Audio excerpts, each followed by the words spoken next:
Boa tarde. Então, a Venezuela é um caso particularmente interessante. A Venezuela foi extremamente rica, tá certo?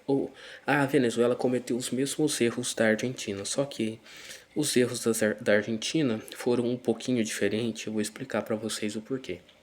Por que que a Argentina tornou-se tão rica como ela era, um dos países, se não o país mais rico do mundo do período, e depois entrou nessa crise? Tudo isso aconteceu por conta da guerra no Paraguai.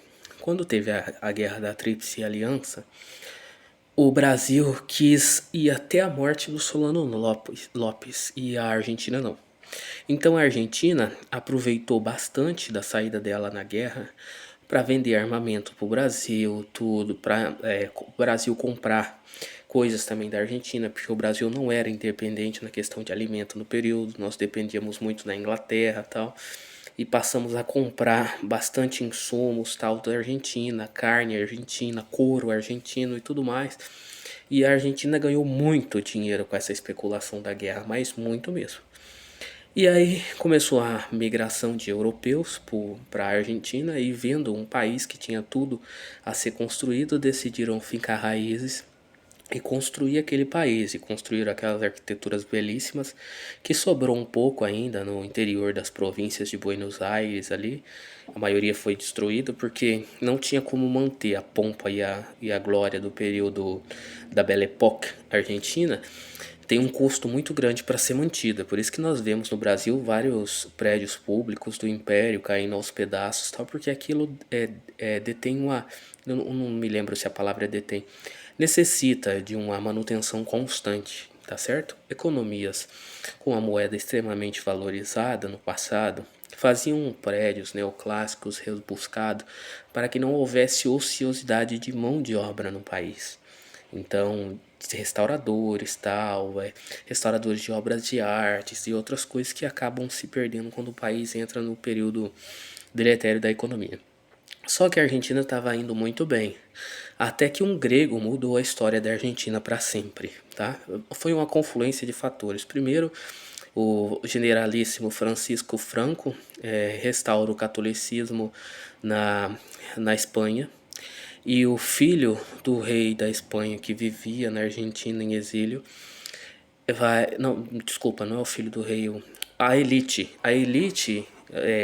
os barões, os duques, a elite do período imperial da Espanha estavam todos na Argentina. Quando a Espanha recria a monarquia com o Franco tal, e o pai do príncipe Luís Felipe, que é atualmente o rei da Espanha, vai para lá a criança tal e recria a monarquia, essas famílias nobres todas voltam para a Argentina. Então isso já dá um desfalque muito grande na economia argentina, tá? Agora, o que foi o prego no caixão da economia da Argentina? Foi um grego, o Onassis. Muitas pessoas não conhecem hoje em dia o Onassis porque o Onassis foi apagado da nossa história, assim como o Elon Musk será após a sua morte, tá certo? Para vocês terem uma noção, o Onassis foi o cara mais rico do planeta Terra. Aí vocês falam, não, a riqueza é relativa porque o Bill Gates é rico, tal fulano é rico, o Jeff Bezos é rico. Não, eu tô falando de riqueza verdadeira, não de riqueza.com ou riqueza de especulação. O Onassis era dono de todos os petroleiros do planeta, tá? Então toda a movimentação de petróleo no planeta passava pelo Onassis. Para vocês terem uma noção. Quando ele fale tudo, sobra apenas 3 bilhões de dólares para a pobre filha dele. Tá? Depois que ele faliu, que ele perdeu toda a fortuna dele, sobrou apenas 3 bilhões de dólares no período da morte dele. Se for corrigir para a inflação, hoje daria trilhões, tá certo? E a Argentina quis perseguir o Onassis. O Onassis começou o seu negócio de cabotagem, de barcos, tudo na Argentina. E a Argentina quis perseguir o Onassis. Então, o Onassis tirou todo o seu investimento da Argentina e comprou bandeiras do Panamá. Ele criou essa ideia de colocar a bandeira do Panamá. Ele criou Mônaco, como Mônaco é hoje. Se você vê Mônaco belíssimo, aquilo é tudo dinheiro do Onassis. Tá? Mônaco existia, mas quem criou a Mônaco, que hoje nós conhecemos da pompa, da glória, tal, dos cassinos, foi Onassis com o príncipe Renier, se eu não me engano. O pai do príncipe, é porque eles se repetem o nome ali, né? A família Grimaldi. Já a Venezuela era uma elite meio que inglesa, tá? Eles tinham corridas de cavalo, eles tinham... O problema é que a economia, a economia venezuelana era baseada na pompa, na glória e na ostentação, tá certo? E assim que ela funcionava, que ela trazia investimentos. Então, famílias reinantes da Europa tinham casa de veraneio na Venezuela. Suspeito que até a família de Windsor, porque tem algumas cenas daquela série The Crown, que não fala o local, mas provavelmente era Venezuela ou Uruguai, porque a família de Windsor tem uma propriedade no Uruguai. Muitas famílias importantes da Europa investiam aqui. A família, se eu não me engano, a Rockefeller tinha uma propriedade bem importante na Venezuela e tal. E o que aconteceu? A Venezuela quis começar a perseguir a riqueza. Todo país que quer perseguir os bilionários se lasca, tá certo? Foi o mesmo que aconteceu. Só que a Venezuela perseguiu várias pessoas ao mesmo tempo. E a Argentina perseguiu uma pessoa.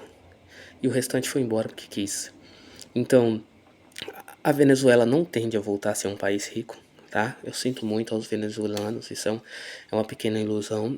Agora que os Estados Unidos controlam toda a macroeconomia da Venezuela, eles vão ficar ali enquanto tiver recurso natural, tudo para pagar tudo que eles gastaram ali, ainda vai sobrar muito mais, tá? Porque as pessoas pensam que os Estados Unidos perdeu a guerra do Iraque. Perdeu pessoas, perdeu vidas, perdeu famílias, mas ganhou toda a reserva de ouro do Iraque, tá certo?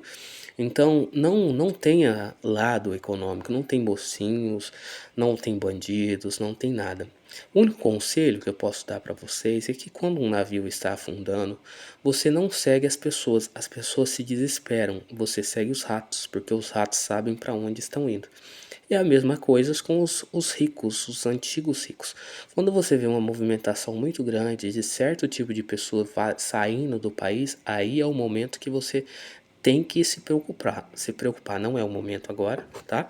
Isso é um pouco contra um pouco de uma ilusão, porque o Brasil é um país tão continental que para desestabilizar ele é praticamente impossível, tá certo? Só se o povo em si querer, mas o povo brasileiro é bem cordial e pacífico.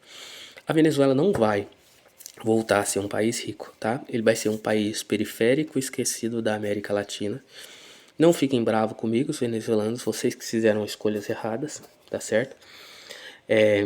Essa migração de pessoas também, a população não vai recuperar, é como se o país tivesse sofrido uma guerra, tá? Olha o Paraguai, a quantidade de homem que morreu no Paraguai, e já na Venezuela a quantidade de mulheres que foi embora.